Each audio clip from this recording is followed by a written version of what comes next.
ശങ്കരൻ തോറ്റു മടങ്ങുമ്പോൾ ആദ്യമായി ചോരയ്ക്കൊരു നിറമായി.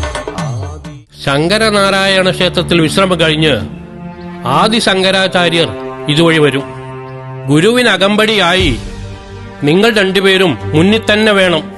അദ്വൈത വേദാന്തത്തിലെ ഏറ്റവും ഉന്നതനായ ബ്രഹ്മജ്ഞാന ഗുരുവാണ് അദ്ദേഹം, ബ്രാഹ്മണ ഗുരു.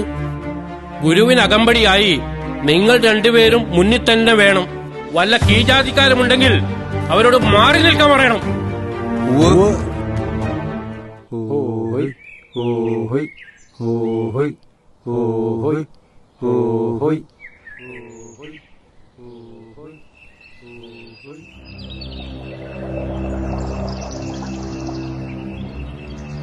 വഴിമാറടാ പുലയാ.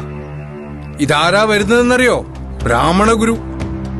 എന്റെ ഒക്കത്തന്റെ കിടാവും തോളത്ത് മാറാപ്പും. എനിക്ക് വഴിമാറാൻ പറ്റില്ല. ധിക്കാരം പറയുന്നോ? കൊത്തി കഷ്ണമാക്കും നിന്നെ.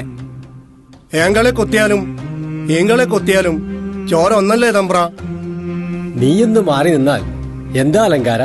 എന്താണ് മാറേണ്ടത്? എന്റെ ശരീരമാണെങ്കിൽ അത് നശിച്ചു പോകുന്നതാണെന്ന് നിങ്ങളിതാ പ്രഭാഷണം നടത്തിയില്ലേ? അല്ല, ജീവനാണ് മാറുന്നതെങ്കിൽ എന്നിലും നിങ്ങളിലും ഒരേ ജീവനല്ല തമ്പ്ര. നിങ്ങൾ ഇത്രയും കുറഞ്ഞ ജാതി ദൂരെപ്പോ പോലെയാ. ഏങ്കളെ കൊത്തിയാലും ഈങ്കളെ കൊത്തിയാലും ഒന്നല്ലേ ചോര ചൊവ്വറെ. പിന്നെന്തിനു ചൊവ്വറെ കുലം പിശകുന്നു?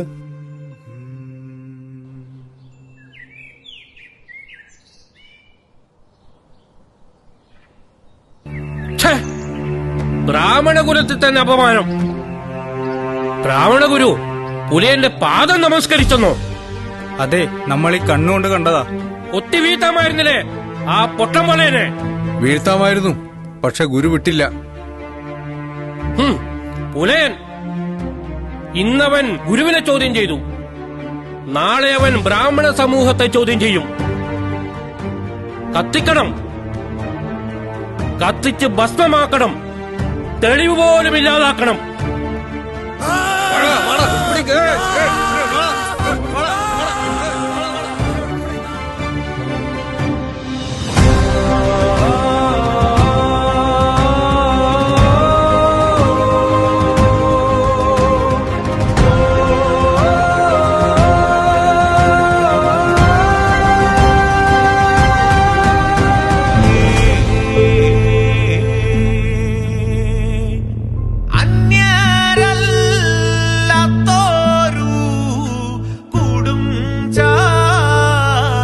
മച്ചേ